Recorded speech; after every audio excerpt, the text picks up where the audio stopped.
Selamat pagi, senang sekali saya Rosmi Rahma kembali menjumpai Anda dalam program Redaksi 33. Kami akan menyajikan informasi penting untuk Anda dan berikut di antaranya.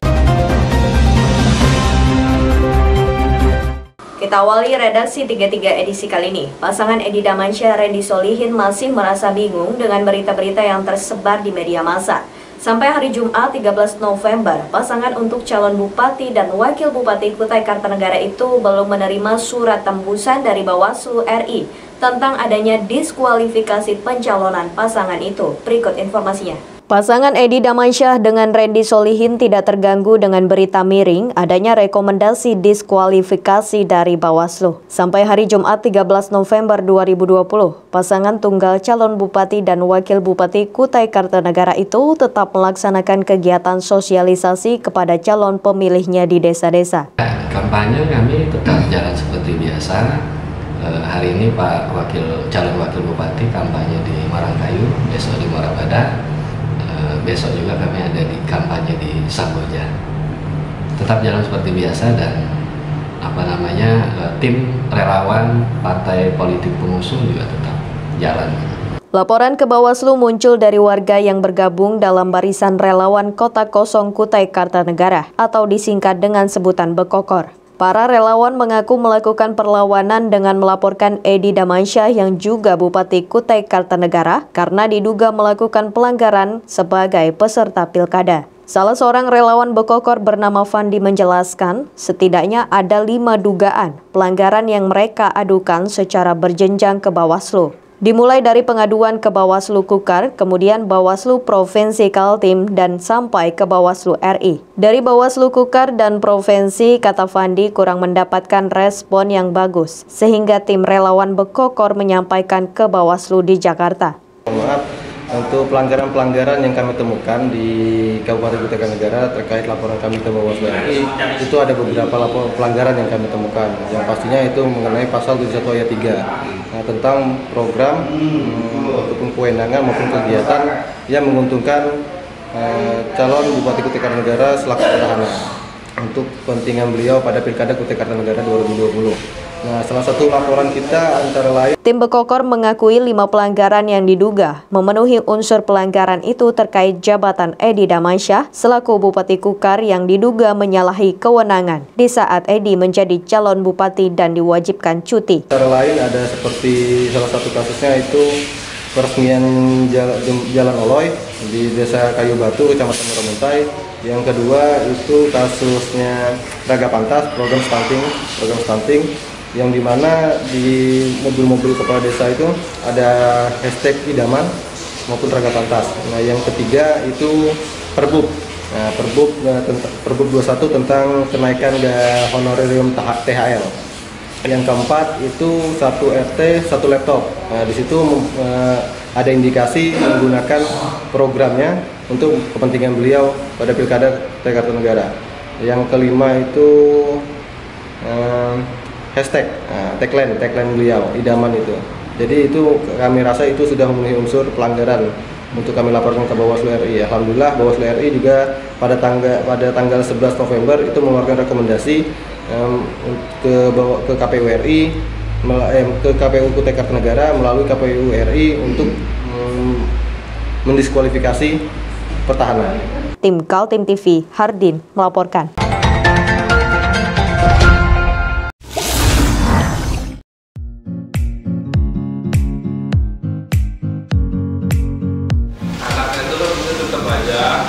Cara mudah beriklan digital di Kaltim TV.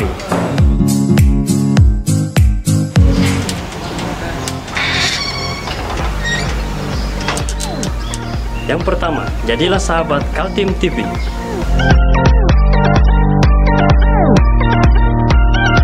Dengan Rp1 juta, para sahabat mendapat 20 kali tayang di slot berita kamu.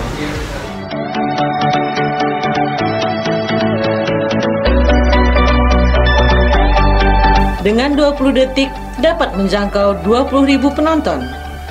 Anda beruntung karena mendapat kesempatan perdana dari kami. Ayo jadilah sahabat Kaltim TV.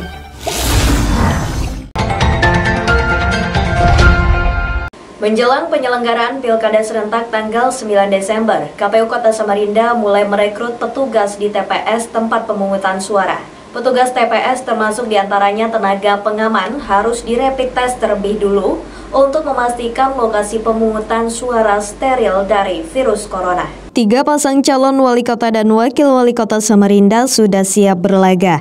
Mereka adalah nomor urut 1, pasangan Muhammad Barkati dengan Darlis Patalongi, pasangan nomor urut 2, Andi Harun Rosmadi Wongso, dan pasangan nomor urut 3, Zerin Zain dengan Sarwono. Sementara penyelenggara pilkada yakni Komisi Pemilihan Umum Kota Samarinda mulai bersiap merekrut petugas yang ditempatkan di TPS. Mereka terdiri dari kelompok penyelenggara pemungutan suara atau KPPS sebanyak 13.734 dan tenaga pengaman TPS sebanyak 3.924. KPPS 17.658 orang. Proses rapid test menjadi kewajiban bagi penyelenggara di tingkat TPS, maka rapid testnya akan dilaksanakan mulai tanggal 24 hingga tanggal 8 Desember. Karena sesuai dengan ketentuan, rapid test dilaksanakan setelah mereka ditetapkan sebagai KPPS dan PAM TPS terpilih. Maka kami, KPU Kota Samarinda, akan bekerja sama dengan 36 fasilitas kesehatan, baik puskesmas maupun klinik, yang direkomendasikan oleh Dinas Kesehatan Kota Samarinda. Selain merekrut petugas KPPS yang dijadwalkan sudah ditetapkan pada 24 November, KPU Kota Samarinda juga memastikan dimulainya masa kampanye di media massa. Menurut jadwal, KPU maupun para calon kandidat dibolehkan memasang iklan kampanye di media massa selama 14 hari, dimulai dari 22 November hingga 5 Desember. KPU 14 hari sebelum masa penayangan harus menerima desain iklan dan materi iklan dari pasangan calon untuk dilakukan verifikasi dengan memperhatikan durasi, ketepatan durasi tidak melebihi ketentuan yang ada dan harus pas, kemudian memastikan bahwa tidak ada black campaign di dalamnya dan tidak ada materi-materi yang melenceng atau memenuhi unsur-unsur syarat. Sehingga jika verifikasi sudah dilakukan dan dinyatakan memenuhi syarat dan layak untuk diiklankan, maka KPU akan melakukan koordinasi dan komunikasi dengan media cetak, elektronik, dan radio untuk menayangkan iklannya. Adapun masa penayangan iklan 14 hari itu tidak diasumsikan 14 hari di masing-masing media cetak karena harus menyesuaikan kemampuan keuangan KPU. Kemungkinan besar nanti pada saat rapat koordinasi. Saat ini ketiga calon masih melakukan sosialisasi kepada masyarakat. Pada masa pandemi COVID-19, sosialisasi tidak sama dengan pilkada sebelumnya karena ada pembatasan jumlah yang hadir pada saat dilakukan pertemuan calon maupun tim sukses dengan warga. Tim Kaltim TV, Hardin melaporkan.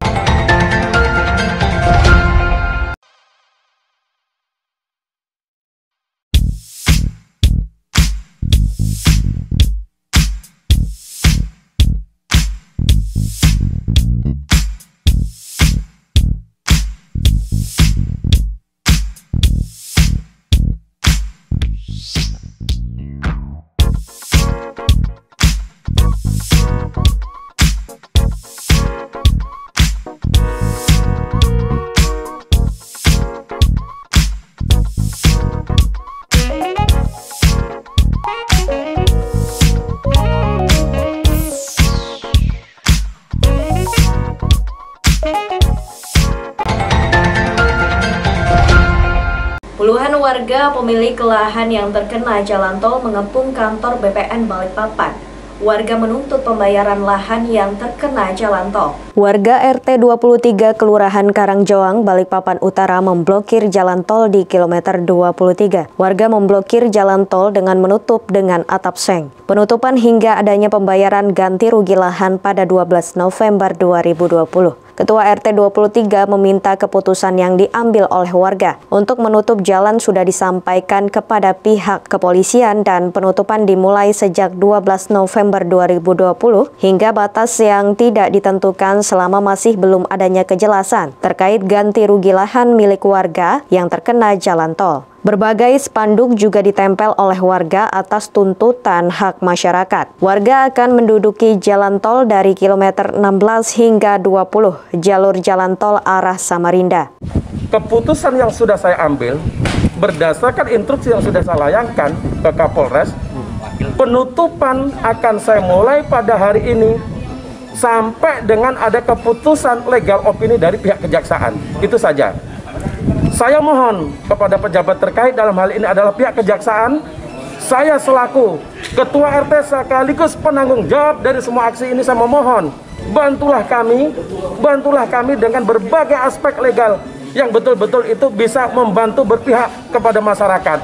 Dalam hal ini kalau sampan bertanya akan saya buka kapan blokade ini, sepanjang belum ada keputusan yang jelas dari pihak kejaksaan, kami akan menutup sampai dengan ada keputusan yang jelas untuk pembayaran ganti rugi terhadap masyarakat saya.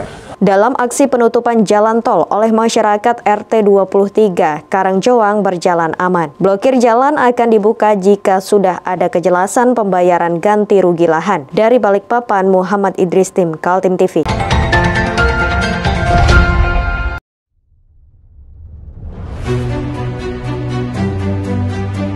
Hari ini kita ada kegiatan untuk membungkus sembako untuk dibagikan ke masyarakat yang membutuhkan karena COVID-19 ini. Semoga kita sukses semua. Harus kerjasama yang bagus. Pancasila! Pancasila! Pancasila!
Kita beralih ke informasi selanjutnya. 2 tersangka pencurian dan 1 orang penadah hasil barang curian dibekuk tim beruang hitam Reskrim Polresta Balikpapan.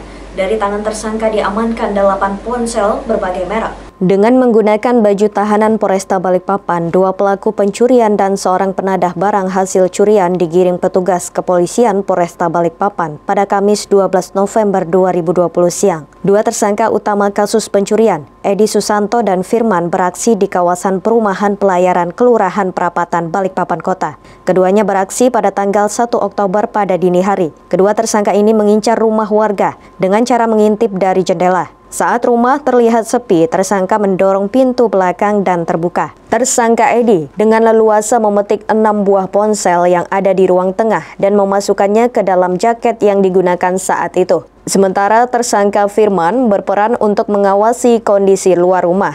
Kedua tersangka melakukan aksi pencurian lantaran terhimpit ekonomi. Tersangka Edi Susanto dan Firman dibekuk di lokasi yang berbeda pada tanggal 6 November yang lalu di kawasan Balikpapan Barat. 2 ponsel lainnya merupakan hasil curian di rumah lainnya. Jadi malam hari itu seorang TSK atas nama ED sedang berdua berjalan-jalan dengan TSK 2 atas nama FR ya, di Lapan Merdeka. Kemudian pada pukul 02 dini hari, kedua tersangka ini berkeliling ya, karena terhimpit kebutuhan ekonomi, akhirnya mereka ingin melancarkan aksi tindak pidana pencurian. Pada saat di TKP, kemudian melihat lingkungan sekitar sepi, kemudian mengintip ke dalam rumah juga posisi orang sedang tidur di ruang tengah, sehingga mencoba untuk mendorong sebuah pintu yang ada di samping. Ternyata tidak terkunci pintunya, sehingga dengan leluasa satu tersangka ED masuk ke dalam rumah, kemudian mengambil 6 buah handphone. Nah, satu orang TSK lagi berjaga-jaga. Sementara tersangka Jusman dibekuk setelah membeli 1 ponsel seharga Rp500.000. Oleh polisi, 2 tersangka Edi dan Firman dikenakan pasal 363 KUHP dengan ancaman 5 tahun penjara. Sementara Jusman dikenakan pasal 480 dengan ancaman 4 tahun penjara. Dari Balikpapan, Muhammad Idris, tim Kaltim TV.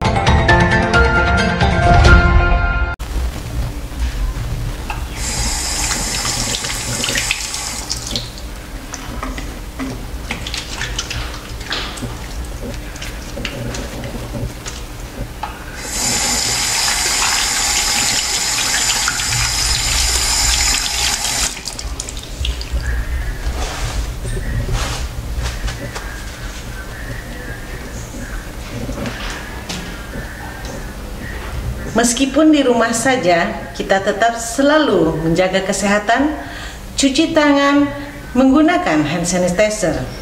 Ingat, mulailah dari diri sendiri. 2 tersangka yang ditahan polisi karena membawa senjata tajam dan bertindak anarki dalam aksi unjuk rasa pada 5 November lalu didatangi 5 anggota DPRD Kaltim. Para wakil rakyat prihatin dan berharap keduanya tidak ditahan.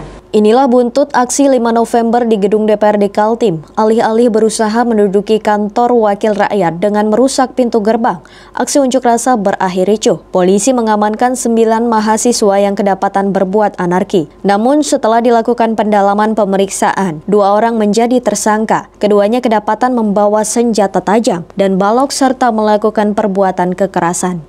5 wakil rakyat DPRD Kaltim dipimpin oleh Wakil Ketua Sigit Wibowo dan ditemani politisi PKB Syafruddin dan Sutomo Jabir, serta Baharudin Demu dari PAN dan Romadoni Putra Pratama dari fraksi PDIP. Mereka berusaha menemui kedua mahasiswa di ruang tahanan, tapi tidak dibolehkan polisi lantaran keduanya saat di rapid test berstatus reaktif.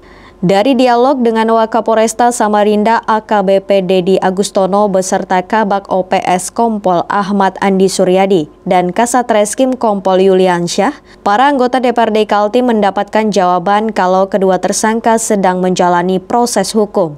Dalam proses hukum seperti itu, upaya yang bisa dilakukan adalah mengajukan permohonan penangguhan penahanan. Kita beberapa anggota DPR siap menjadi jaminan untuk penangguhan penahanan, dan kita juga tidak bisa intervensi proses hukumnya karena proses hukumnya ini udah berjalan dan udah termasuk tersangka. Jadi kita hormati proses hukumnya, tapi sebagai warga negara punya hak untuk mengajukan penangguhan penahanan. Nah, ini yang akan kita lakukan. Pun hari ini kita tidak bisa ketemu dengan mereka karena memang alasannya mereka hasil rapidnya reaktif. Berapa orang, Bang? 2 orang itu. Oh, dua-duanya reaktif, Pak ya? Reaktif. Rapid ya, rapid. Karena sambil udah di swab ya, udah di swab, masih menunggu hasil swabnya. Jadi wajar kalau teman-teman polisi juga khawatir kalau misalnya mereka meningkat jadi positif kan, hasil swab kan repot. Jadi kita hormati. Kelima anggota DPRD mengaku siap menjadi pihak penjamin dalam pengajuan penangguhan penahanan. Unjuk rasa menentang Undang-Undang Cipta Kerja dilakukan kelompok dengan nama mahasiswa Kaltim Menggugat, berlangsung tanpa pemberitahuan kepada polisi. Namun demikian, petugas kepolisian tetap mengawasi aksi demo tersebut, sampai akhirnya terjadi aksi anarki dengan merusak fasilitas publik di gedung DPRD Kaltim. Dari video yang beredar, terlihat aksi mahasiswa mahasiswa memanas dengan berusaha menyingkirkan kawat berduri dan membongkar paksa pintu gerbang gedung DPRD Kaltim di Jalan Teuku Umar. Para anggota DPRD Kaltim prihatin karena tersangka yang ditahan berstatus mahasiswa yang masih melanjutkan perkuliahan. Kami itu kan adik-adik kami, ya, kami juga alumni Unmul. Ya, pertama kami prihatin apa yang dialami itu oleh adik-adik kami, sehingga niat kami dan kawan-kawan ini mencari jalan terbaiknya. Kalau misalnya bisa bebas, alhamdulillah. Tapi yang pasti Pak Wakapolres tadi itu ya ada ruang untuk kita penangguhan gitu. Ini yang harus kami komunikasikan supaya kami insya Allah dan teman-teman ini akan memberikan jaminan, menjaminkan diri supaya mereka, karena pertama gini, kehadiran kami khawatir, ini kan masih kuliah. Kalau sampai tertahan lama kan nggak ada jalan keluar, kasihan. Kuliahnya berhenti kan repot. Itu yang membuat kami rasa kekhawatiran itu muncul bahwa ini anak harus kita selamatkan dalam rangka untuk pendidikan mereka. Kemanusiaan. Rasa kemanusiaan. Rencananya, kelima anggota DPRD Kaltim menyusun dokumen yang diperlukan agar polisi melakukan penangguhan penahanan. Tim Kaltim TV, Hardin melaporkan.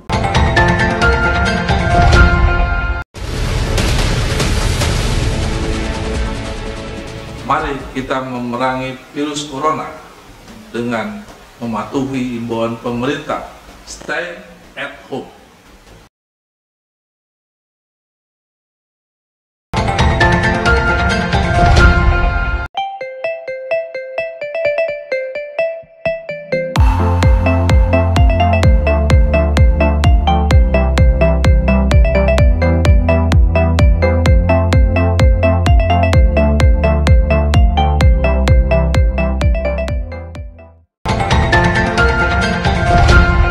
Demikian redaksi 33 edisi kali ini. Informasi lainnya dapat Anda simak melalui situs website kami www.kaltim.tv, channel YouTube dan fanpage Facebook Kaltim TV. Jangan lupa untuk selalu patuhi protokol kesehatan. Saya Rosmi Rahmal bersama kerabat kerja yang bertugas pamit undur diri. Selamat pagi, selamat beraktivitas dan sampai jumpa.